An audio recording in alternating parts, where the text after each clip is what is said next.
Happy New Year, everyone. Dr. Vanessa here.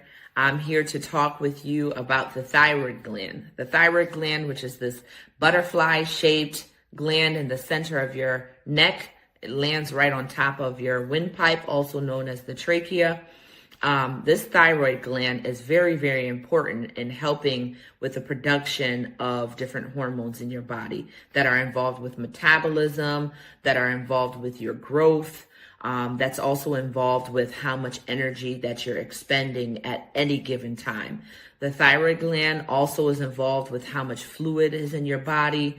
The thyroid gland is involved with stress responses. So if you're under chronic stress, it can impact how well that thyroid gland starts to function. The thyroid gland is also involved with pain sensation. So it helps with the production of endorphins, which we know that helps to reduce any pain response in our body. The thyroid gland is also involved in lactation. So the thyroid gland is impacted by the pituitary gland, which is in our brain. So if we're dealing with chronic stress, if we are having a chronic trauma response in our body, the thyroid gland is impacted. The thyroid gland can be impacted by multiple things, but most commonly, it's impacted by low amounts of iodine in the body, and it's also impacted highly by chronic trauma responses and chronic stress in the body. So how do we know when the thyroid is not functioning the best way that it should be functioning? We know that there's problems with the thyroid when we have unexplained weight loss or unexplained weight gain.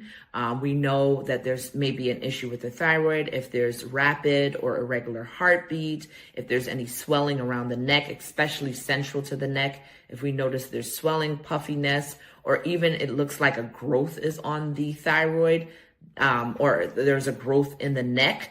That could be different things, but it could be related to your thyroid as well. If we know that there's increased anxiety, mood changes where there's depression, if there's decreased concentration, if there's dry skin, itchy skin, even if there's rashes on the skin, you know something may be happening with the thyroid. If there's menstrual irregularities, if your menstrual cycle is not regular, if it's coming once every couple of months, or it's very erratic and you're having a menstrual cycle longer than a week at a time, something can be going on with your thyroid.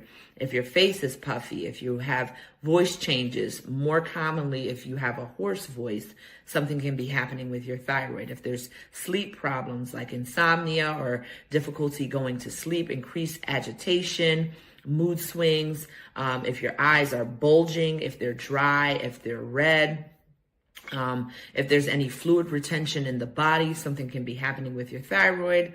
If there's any type of appetite changes, hand tremors, that can be indicative of thyroid conditions. If there's any temperature intolerance, so intolerant to cold or intolerant to hot or heat, hot temperatures or heat, that could be in response to your thyroid malfunctioning or not functioning to its best capacity. So these are signs and symptoms to look out for in the event you have any thyroid issues. If you have any of those symptoms, you should definitely follow up with your primary care provider.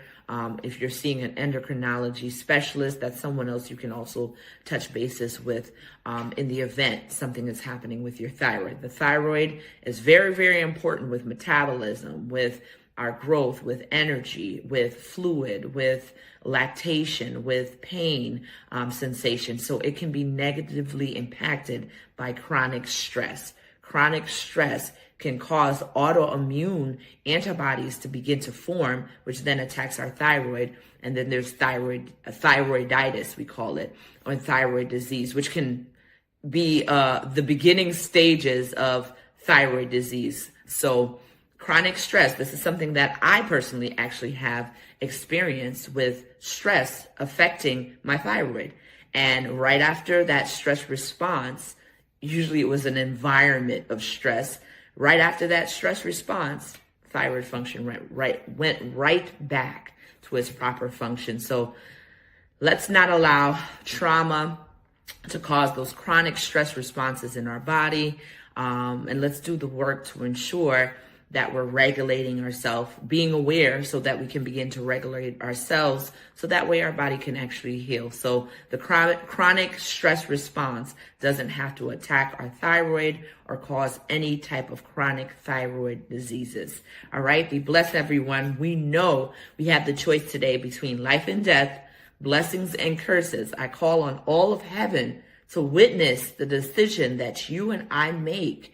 Oh, that we would choose life by regulating ourselves, right? So that we can live without thyroid disease and our children can do the same.